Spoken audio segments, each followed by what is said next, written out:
राधे राधे गुरुजी। जी sir, हम इस समय श्री राम वनगमन यात्रा कर रहे हैं और हमारे गुरुजी के साथ हम जंगलों में जाते हैं। जैसे कि अभी 2 दिन पहले आपको पता चला था, तो हमारे गुरुजी क्या है, रास्ते में सबको नाम जप का फ़ायदा बताते हैं।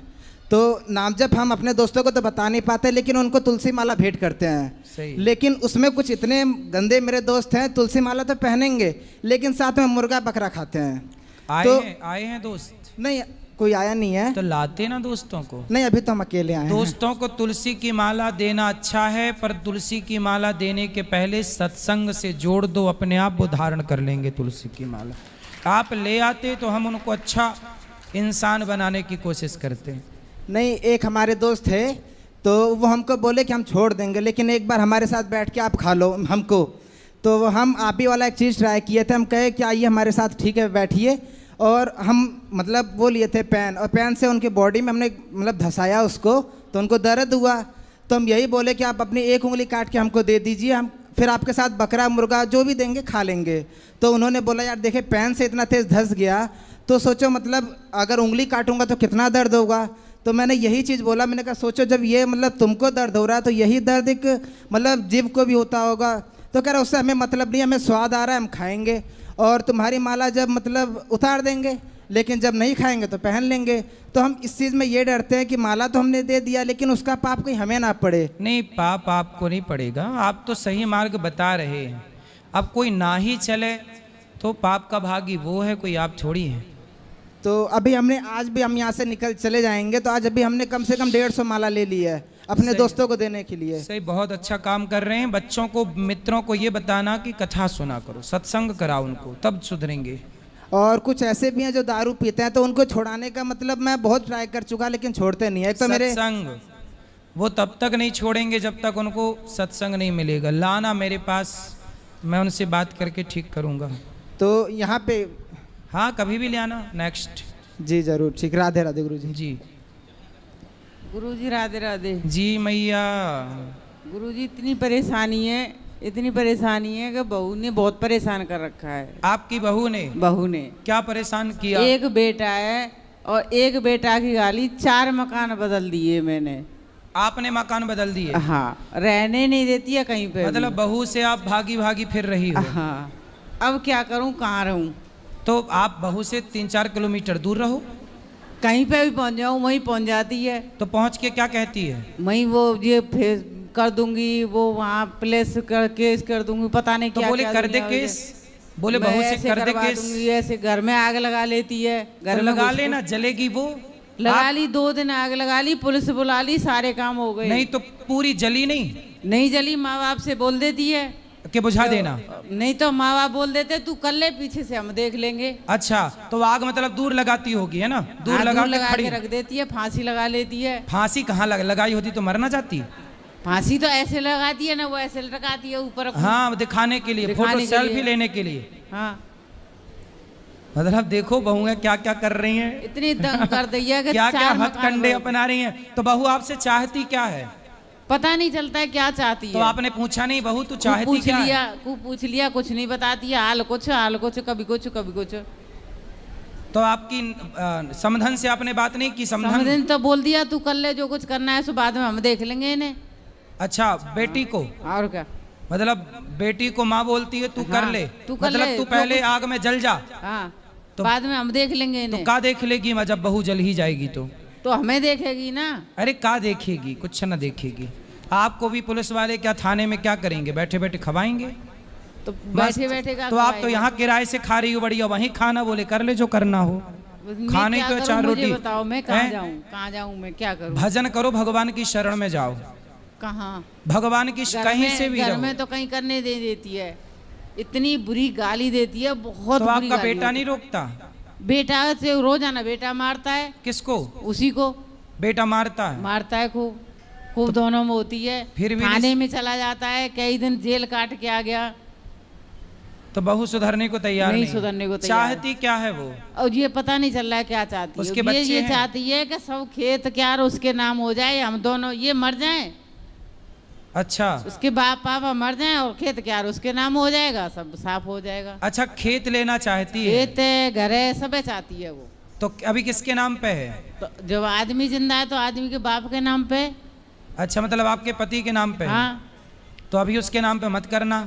नहीं, अभी बिना लिए इतना उत्पाद कर रही है तो लेने के बाद तो आपको जिंदा ना जला दे। पुरखाओं की जमीन है, वो तो उन्हीं के नाम पर रहेगी। जब आदमी रहेगा तभी तो बेटा के नाम पर आएगी, बाप सही है, नहीं सही होगा है। तो उसको समझाओ कि भैया वो समझा ली कैसे कि भी तेरे नहीं समझती है। पति के नाम पे ही हमारी संपत्ति जाएगी, कोई और ना लेगा। कल रोटी करके निर्चू भैया खा के नहीं आई हूँ, लेके आई हैं मथुरा रह के, जब खाई हूँ रोटी खाने भी नहीं देती। घर में। ये समझ लो कि इतना बुरा हाल कर दिया। रोटी सिक रही है तो सेक ना सकत, तारों लगा के भागना पड़ेगा। आग लगाए हुए तैयार रहते, फांसी खाए हुए तैयार रहते। तो इतनी बार फांसी लगाई, मरी तो एक बार भी नहीं। एक बार ना मरी तो हमारे घर में धुआं कर देगी। तो वो मरना लगाने नहीं का चाहती, क्यों वो है? केवल धमका रही है, मर जाऊंगी मैं, मर जाऊंगी। तो आप बोल दिया करो ना, मर जा। मर जाए, दरवाजा बंद करके अंदर करती है वो। फिर तो करती है तो कहाँ मर रही है? ये तो नहीं बोलने देते हैं मुझे। का ये मुंह पकड़ लेते हैं? ये तो मुझे मारने तैयार रहते हैं दोनों बाप बेटा। काहे? कुछ भी बोलूं सोई।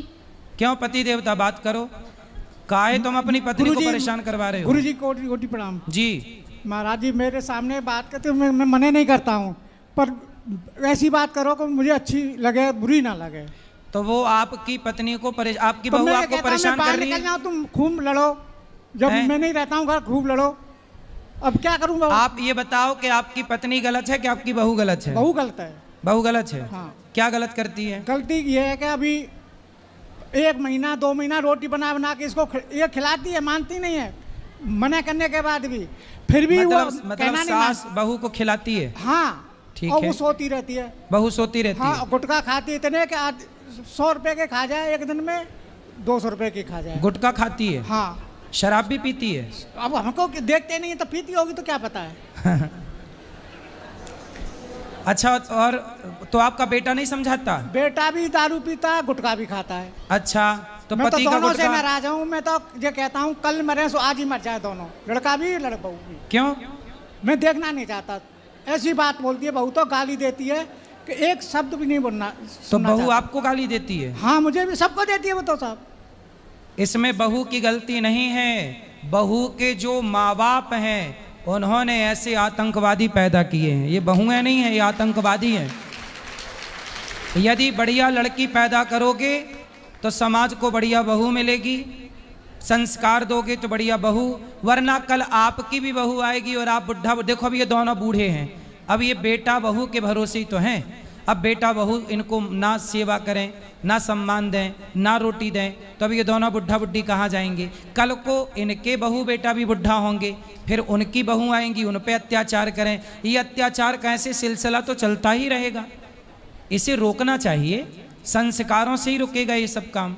इसलिए हर पिता को अपनी बेटी को बेहतर संस्कार देना चाहिए। आपकी बहू की गलती नहीं है, आपके जो समधी और समधन हैं उन्होंने अपनी बेटी को रत्ती भर संस्कार नहीं दिए। महाराज जी कई बार हमने लेने के भी एक अपने गांव में अभी भी 4 महीने में आई है। 1 तारीख को, 1 जुलाई को आई है, अभी 4 महीने में। जी होली के बाद गई थी, अभी आई है 1 तारीख को। जी। और अभी 5 दिन से रोटी यही खिला रही है बना के। मैं मना कर रहा हूँ, तुम रोटी तो बनाने दो उसको, जब बच्चे पैदा किए तो उनको रोटी दो। हाँ, तो मैं उसको रोटी क्यों नहीं बनाने देती हूँ? हाँ, और अब इनको फिर गाली देती है उल्टी। तो मैया रोटी भी बनाती बेचारी, गाली भी सुनती है। सबने की गाली सुननी, बहू की भी, आदमी की भी, बेटा की भी। नहीं तो पति तो आपको गाली नहीं देते? अरे खूब देते हैं, मारने के लिए तैयार हो जाते हैं बात लेके कराओ डंडा। पति से। और उसके भैया हैं तो जो वो गाली देते हैं बुरी तरह से। आप अपनी पत्नी को क्यों मारना चाहते हैं? मैं मानना नहीं चाहता महाराज जी, कहना नहीं मानती। अब वो गाली भी दे रही है, रोटी भी दे रही है उसको बना के। देखो आपकी पत्नी के अंदर दया है, वो माँ है आपकी पत्नी। अब बोलती है बहू को वो भी अपने देखना बच्चों है, का बेटा दुख को भी कैसे देखना देखे। है। वो भले गाली सुन रही है पर रोटी बना के दे रही है, एक माँ है। अब वो सो इसके रही है। अंदर तो ममता है, पर वो निर्दयी बहू के अंदर तो ममता नहीं है। अब ये 4 पाई बिछा रही है अंदर, वो सो रही है और ये 4 पाई बिछा रही है बच्चों के लिए। और तो बच्चे बारिश कितने में बड़े भीगे। बड़े हैं? बच्चे 3 लड़की हैं। कितनी बड़ी बड़ी हैं? एक 10 साल की है, एक 6 साल की है, एक अभी 8 महीने की अभी। तब एक 8 महीने, एक 6 साल और एक 8 साल। तब ये तो उसको बना के देगी। अच्छा, वो अपने बच्चों का भी ख्याल नहीं रखती बहू आपकी? नहीं रखती। बेटियों का ख्याल नहीं रखती? रखती है पर इतना नहीं रखती जितना रखना चाहिए। कोई काम नहीं है, कोई घर का काम नहीं, खेती का कोई काम नहीं। और आपका बेटा भी शराब पीता है? वो भी पीता है, उसको मतलब नहीं है? पर इतना नहीं है, पीता है। परेशान होकर के इससे बहू से वो पीता है दारू। तो जब शादी नहीं हुई थी तब आपका बेटा शराब नहीं पीता था? नहीं। सही? नहीं, बिल्कुल नहीं पीता था। शराब शादी के बाद पीने लग गया? हाँ। तो ये बताओ, ठीक है, पर आप अपनी पत्नी का तो साथ दो। मैं तो साथ दे रहा हूँ, मैं तो कहता हूँ कि तुम साथ रहो। पर आप अपनी पत्नी को डांटा ना करो, गाली ना दिया। डांटा जी, अब कहना नहीं, गाली भी सुनो, उसके खाना भी दे रही है, चारपाई बिछा रही है, बच्चों को रख रही है। फिर मैं यूँ कह रही हूँ, जब से कि कैमरा लगवा दो घर में, एक कैमरा नहीं लगाया, 16 साल हो गई।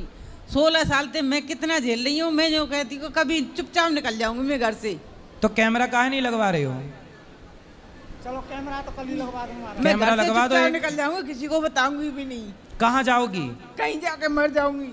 नहीं भैया, मरना मत। रोज रोज सहन करने से मैं नहीं रह सकती हूँ इतना। तो आप मर के क्या पाओगी? क्या करूँ, वैसे भी तो मर रही हूँ घुट घुट के। सही है, लेकिन फिर भी आत्महत्या करना पाप है। वैसे भी तो मर रही हूँ, इधर सुनूं उधर बैठूं, उधर सुनूं उधर बैठूं, उधर सुनूं, कहाँ कहाँ सुनूं मैं। पाठक चला लो मोबाइल, देखो भैया के माइक लगाओ। कहाँ कहाँ सुनूं, कौन सी जगह सुनूं। भैया मरना नहीं चाहिए, आत्महत्या करना पाप है। तो क्या करूं, 2-3 महीने तो मैं बागेश्वर धाम में रह आई जाके। अब आपकी बहू को समझाओ, उसको लाना मेरे पास। वो ना समझे तो न वो आए न वो समझे।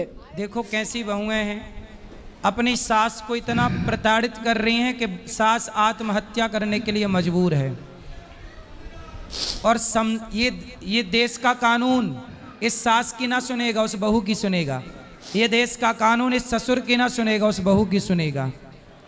इस देश का कानून अंधा है। चुपचाप निकल जाती है, रात में निकल जाए, दिन में निकल जाए, मायके पहुंच जाती है बहू। बहू और मायके वाला सपोर्ट करते हैं। हाँ सपोर्ट करते। वो तो कह रहे हैं तू कर ले जो कुछ करना है, सो पीछे से हम देख लेंगे। बोलती है साया में हंगवा दूंगी, तुम्हें खिड़कियों में से हो झकवा दूंगी। आप मैया, आप दोनों ना पति पत्नी घर परिवार की मोह ममता छोड़ के धाम में आके भगवान का चिंतन करो। दोनों भगवान का चिंतन करो। आप दोनों भगवान में मन लगाओ, इसी से आपका भला है। घर में तो रहने नहीं देती है बिल्कुल भी। हाँ, तो आप अपने मन को भगवान में लगाओ। आप धाम में रहो, दूर रहो, बहुत दूर रहो। वृंदावन में रहो, अयोध्या में रहो, हरिद्वार में रहो, ऐसे रहो, बता के मत रहो, किसी को ना पता चले कि आप कहाँ। दोनों पति। मैं इनसे 1 साल से इसी बात को कह रही हूँ, लेकिन बात को सुनते नहीं है। क्यों? पति देवता बात करो। गुरुजी, मैं माने नहीं करता हूँ, कहने की मानूंगा, मानने के लिए तैयार हूँ मैं। आप दोनों कुछ दिन के लिए, आप बिल्कुल कुछ दिनों, कुछ वर्षों के लिए अज्ञातवास में चले जाओ। मैं तो जाना चाहता हूँ, ये से भी कह रहा हूँ, कल ही चलो मेरी तरफ से।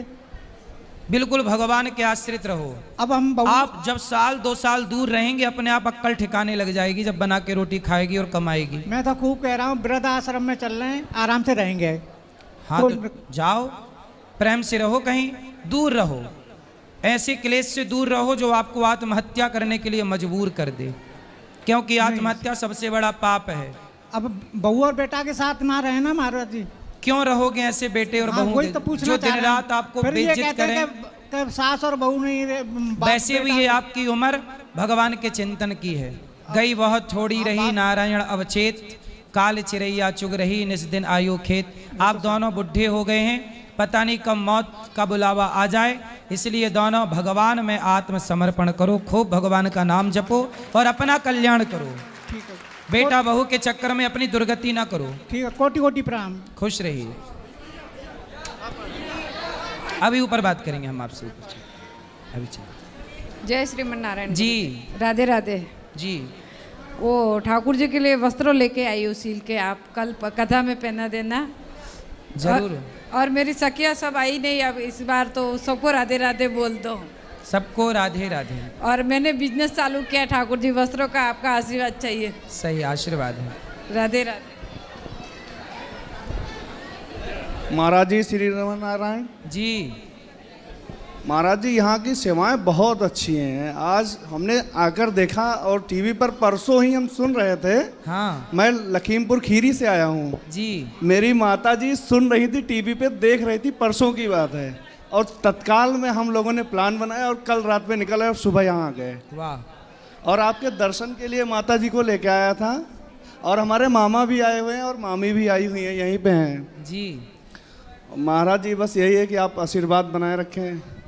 खुश रहिए। और मेरी पत्नी को महाराज जी राधे राधे बोल दीजिए। सबको राधे राधे।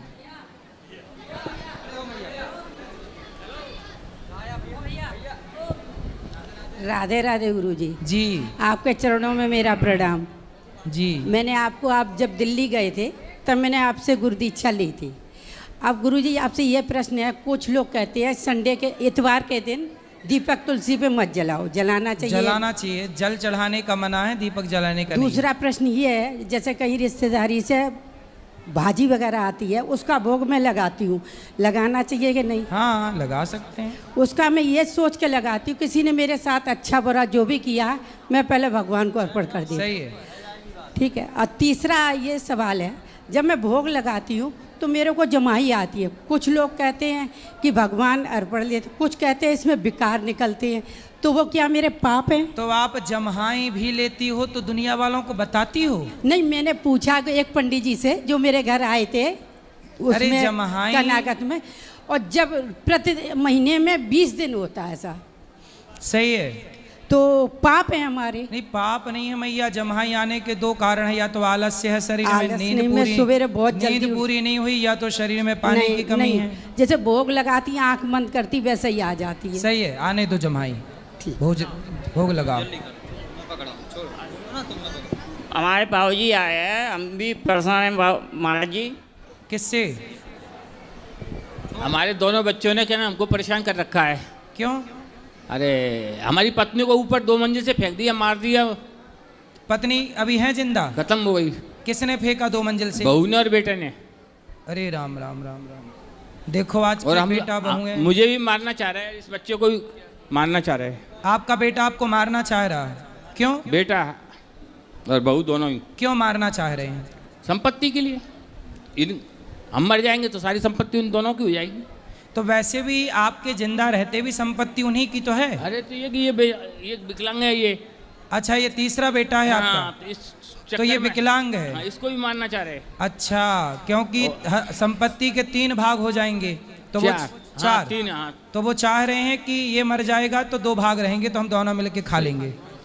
तो संपत्ति के नाम पे क्या है आपके पास? मेरे नाम तो कुछ भी नहीं है। मेरी पत्नी के नाम थी संपत्ति, वो 1/4 में हो गई बंटवारे में।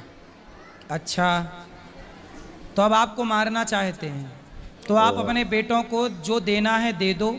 और आप भजन में मन क्यों नहीं लगाते? लगाते हैं भजन में मन, तो लगा रखा है भगवान की दया से। सही और है। लगे हुए बाकी बिहारी की चरणों में। जो बस देखो, सब कुछ संपत्ति बच्चों को दे दो, कुछ संपत्ति अपने हाथ से दान पुण्य के लिए, किसी भूखे को भोजन के लिए, प्यासे को पाने के लिए निकालो, और जीवन में जो कमाया हो उसका कुछ पुण्य करो और सीधा भगवान के चिंतन में लगो। महाराज जी, संपत्ति जब बेचेगी, बेचने नहीं दे रहे वो। जिसको हम दलाल लगाते हैं उस संपत्ति को नहीं बेचने देते, नहीं। जो 2 हिस्से हमारे आए हैं उनको बेच के हम तो इस धर्म में लगाना चाह रहे हैं, उसको भी नहीं बेचने दे रहे बस।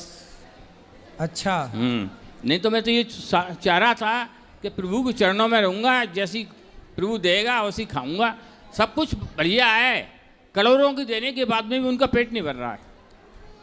करोड़ों की संपत्ति लेने के बाद भी पेट नहीं भर रहा उनको। कैसे बच्चे हैं बताओ कलयुग में भाई। ये घोर कलयुग नहीं चालू हो गया अब, जहाँ बच्चे अपने माँ बाप को मारने लग गए, भाई को मारने लग गए।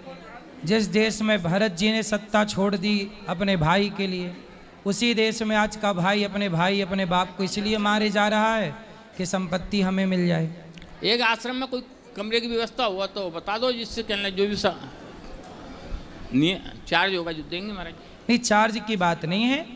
आप अपने बेटों को हमारे पास लाओ, हम समझाएं, उनसे बात करें। 12 महीने में बोलना, चाय पिलाना, कहना, राम राम करना। तो आपको कुछ नहीं। भोजन कौन देता है? भोजन के लिए आधा पोर्शन, एक मकान में रह रहे हैं हम, आधा पोर्शन दे दिया उन्होंने, जिसमें हम दोनों बाप बेटा रहते हैं। बनाने वाली आ जाती है, बना जाती है, खा लेते हैं। अच्छा, मतलब बेटा बहू आपको भोजन भी नहीं देते? नहीं, हमको खाना भी नहीं है उनका। जो हमारी पत्नी के नहीं हुए, जिसने पैदा की है उसके नहीं हुए, तो हमारे क्या होंगे? तो आपको ये कैसे पता चला कि छत से फेंक दिया? हो सकता है आपकी पत्नी अपने से कोई गिर गई हो। ये तो निश्चित है, कहना मतलब मैं सामने फेंका है। आप मैं सामने- पूजा कर रहा था, मैं कमरे में पूजा कर रहा था, जाल हटाया, जाल जो बीच में जाल है, जाल में से फेंकी ऊपर से, जाल में होकर नीचे आई। कितने साल पुरानी बात है? 1.5 साल पुरानी। 1.5 साल पहले। तो उन पर कोई आपने पुलिस केस नहीं कराया? पुलिस केस कराया, थोड़ी 8-10 दिन बाद में कोटा में ले गया था उसको। ये कोटा में थोड़ा सा होश आ गया, जो उसने साफ मना कर दिया, नहीं किसी ने। अच्छा, पत्नी ने मना कर दिया। मतलब आपकी पत्नी जब छत से गिरी तो वो जिंदा थी, तो पत्नी ने बयान दे दिया कि मुझे बच्चों ने नहीं फेंका। मुंह से नहीं बोला उन्होंने, हाँ, केवल ये कहा था, किसी ने नहीं। देखो ये होती है माँ। बच्चों पे मरने मतलब माँ मर रही है, बच्चों ने छत से फेंक दिया, पर मरते मरते उस माँ की ममता देखो कि वो चाहती कि मेरे बच्चे जेल ना जाए, उन पे कोई संकट ना आए, चलो फेंक दिया तो फेंक दिया। सर 6 महीने तक वो मर गई पर अपने बच्चों को फंसने नहीं दिया। देखो ये होती है माँ। 6 महीने तक कहना कोटा पड़े रहे, ना बहू गई दोनों, ना बेटा गए दोनों देखने के लिए। बच्चे ने लेटरिन धोई, मैंने धोई। जो संपत्ति मेरे ससुराल वालों ने कहने कुछ मदद कर दी उस समय पे, मैंने फोन का पैसा भी पहुंचा दिया, ऐसी बात नहीं है, परंतु बेटा बहू कोई नहीं आया। तो मैया कोमा में चली गई थी गिरने के बाद छत से? हाँ, कोमा में ही समझो। कोमा के बाद में कहना उसको शांति मिल गई, प्राइवेट करवाया था हमने। फिर उसके बाद उन्होंने कुछ कहा नहीं, कोई शब्द नहीं निकले उनके? कुछ नहीं। वो तो आपसे कोई बात नहीं की? आपसे कोई बात नहीं की? वो बात हुई क्या है? तो क्या पत्नी ने बोला आपसे कि मुझे कैसे? बच्चों ने धक्का मारा है? वो तो मेरे सामने की बात है, जाल हटा के जाल में होकर फेंकी है। 40-50 किलो का जाल लगा हुआ है इस पे जी, 3x3 का, उसके अंदर होकर फेंकी हो तुम। तो फिर पत्नी ने स्वीकार कर लिया कि चलो बच्चों को जेल ना हो, इसीलिए नाम नहीं लिया। ऐसी है मेरी पत्नी तो बहुत दयालु थी। उस रात के 12 बजे कोई भी अतिथि पहुंच आता था, कभी ये नहीं कहती थी कि मैं भोजन नहीं बनाऊंगा, नहीं भोजन बनाऊंगा भी। वो तो कुछ हुआ, चलिए कुछ हुआ व्यवस्था तो बता दो। भगवान सब ठीक करें। ठीक है, आप बात कर लीजिए ऊपर, चिंता ना करिए। यदि आप जरूरतमंद हैं तो जरूर आपकी सेवा ये दास अनिरुद्ध करेगा। आप खुश रहिए। जय श्रीमन नारायण जी, आपके चरणों में कोटि कोटि प्रणाम। खुश रहिए। गुरुजी मैं बहुत दुखी हूँ क्यों? अपने पति से। क्या हुआ आपके पति को? मेरे पति बहुत शराब पीते हैं। कहाँ पति आपके? 11-12 बजे आते हैं घर पे पी के। तो अभी पति हैं आपके आसपास? हाँ है, अकेले आए हैं घर पे से। तो पति, आप भैया थोड़ा बैठ जाओ, इनको। बच्चे को लेके अकेले आई हूँ। तो पति आपके साथ नहीं आए? नहीं आए। तो पति को लाते, हम समझाते। 3 बार बात करवा चुकी हूँ गुरुजी आपसे, नहीं मानते। शराब पी रहे हैं? बहुत पीते हैं। चलो भगवान सद्बुद्धि दें और वो छोड़ें। शराब ने तो कितनों घर बिगाड़ दिया, और बॉलीवुड खुद कहती है शराब पीने के जीना अगर ज़रूरी है तो पीना बहुत ज़रूरी है। मुझे पीने का शौक़ नहीं, पीता हूँ गम भुलाने को। अब बताओ, वो बॉलीवुड वाले जो शराब को प्रमोट करते हैं, प्रचार करते हैं, अब वो इस बेटी का दुख दूर करें। मैं क्या करूं गुरुजी, घर पे जाऊं या नहीं जाऊं? जाओ बेटा, घर जाओ, पति को समझाओ। ऐसे छोड़ दोगे तो वो तो और बर्बाद हो जाएगा। नहीं जाना चाहती हूँ मैं। क्यों? बहुत परेशान करते हैं। तो आपके पिता माता हैं? हाँ। तो उनको बोलो कि वो समझाएं, ठीक ठीक करें। किसी का भी बात नहीं मानते। जी,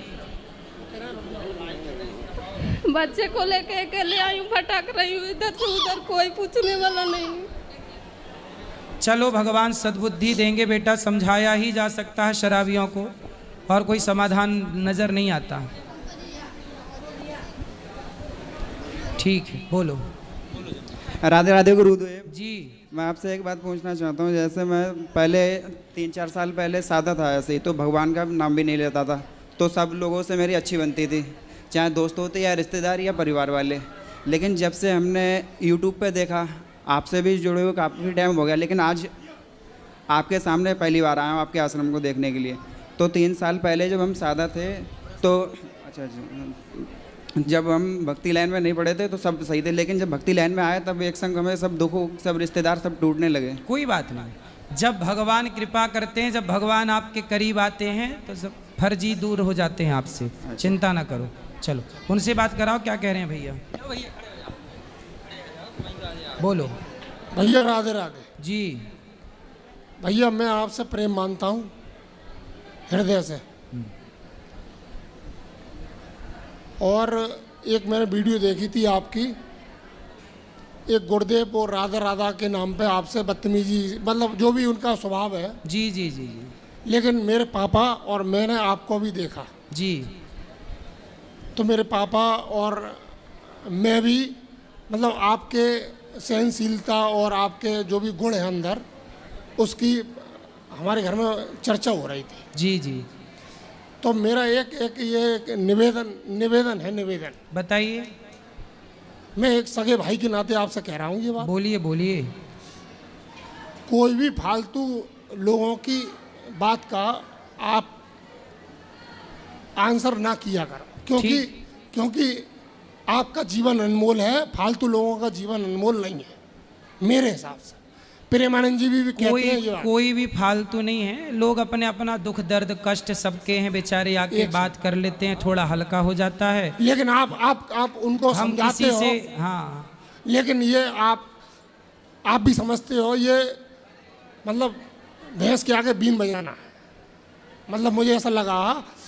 तो आपसे एक प्रेम वाली बात है। सही है, सही है। आप फालतू लोगों के हटा दिया करो बस। ठीक है, चलो खुश रहिए। राधे राधे। राधे राधे गुरुजी। जी गुरुजी, आपके चरणों में मेरा कोटि कोटि प्रणाम। जी गुरुजी, पता नहीं 6-7 महीनों से मुझे नींद की समस्या बहुत आ रही है। मैं कुछ भी ऐसे आपका कीर्तन वगैरह सब सुनता रहता हूँ, आपकी सत्संग, तो वो दिमाग में रात भर वही चलता रहता है। ऐसे भगवान तो सही तो है, क्या गलत है? तो गुरुजी, इसके चक्कर में मेरी पढ़ाई भी डिस्टर्ब हो रही है। और तो मैं पढ़ाई करो मन लगा के। तो गुरुजी नींद ही नहीं आ रही, तो उसके लिए फिर ना जिम जा पाता, कहीं नहीं जा तो पाता। आप मोबाइल चलाते हैं, मोबाइल ना चलाया करो। तो गुरुजी, मोबाइल में ही तो देखेंगे और कहाँ नहीं देखेंगे? तो मोबाइल दूर रख दो, हाथ से चला के दूर रख दो, कथा सुनते सुनते सो। मैंने कम कर दिया तो भी गुरुजी अब कुछ नहीं हो रहा, उसका क्या करूं? नहीं, मोबाइल से दूरी बनाओ। और डॉक्टर के पास भी गया, उन्होंने गोली दे दी, मैंने गोली भी कहीं फिर भी गोली ना खाना, नींद की गोलियां अच्छी नहीं होती। आप मोबाइल दूर रखो, आराम से नींद आएगी। ठीक है गुरुजी। चलो राधे राधे। राधे राधे गुरुजी। जी। मैं जबलपुर से आया हूँ, मेरा नाम दिव्याप तिवारी है।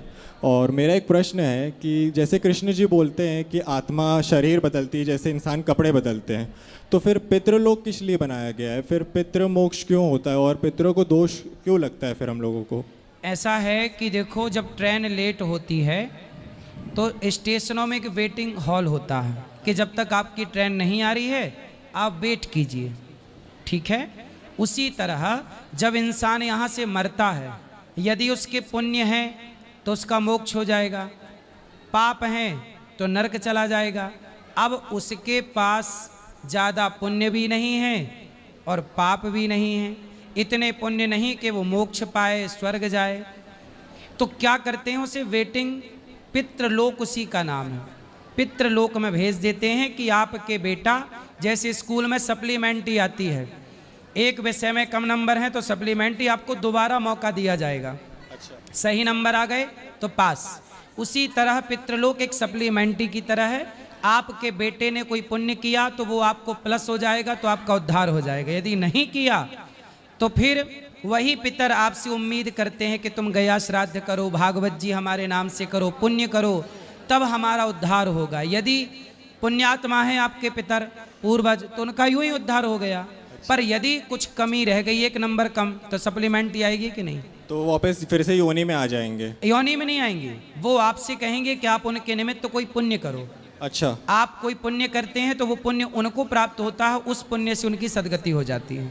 तो ये पता कैसे चलेगा गुरुजी कि उनके लिए हमें ये करना है? मतलब पता कैसे चलता है पितृमोक्ष में? इसलिए तो हमारे यहाँ कर्म बनाए हैं कि पिता के मृत्यु के बाद हर बेटे को गया श्राद्ध करना चाहिए। चाहे मोक्ष हो गया हो ना हुआ हो, पर हम अपना कर्तव्य करते चलें। हर बेटे के लिए ये विधान हमारे सनातन धर्म ने बनाया है कि आप पिंडदान करो, श्राद्ध करो, उनके नाम से कोई पुण्य का कार्य करो, और सदा अपने बच्चों को यही संस्कार दो कि वो आपके लिए करे। जब सब करते रहेंगे अपना कर्म, तो किसी की दुर्गति होगी क्यों? बिल्कुल नहीं होगी। बिल्कुल सही राधे, बिल्कुल सही। चलो अब जो प्रश्न बचे कल आप जिनको मिलना है ऊपर आइए, ऊपर बात करेंगे सबको। जय श्रीमन नारायण, जय श्री कृष्णा, राधे राधे।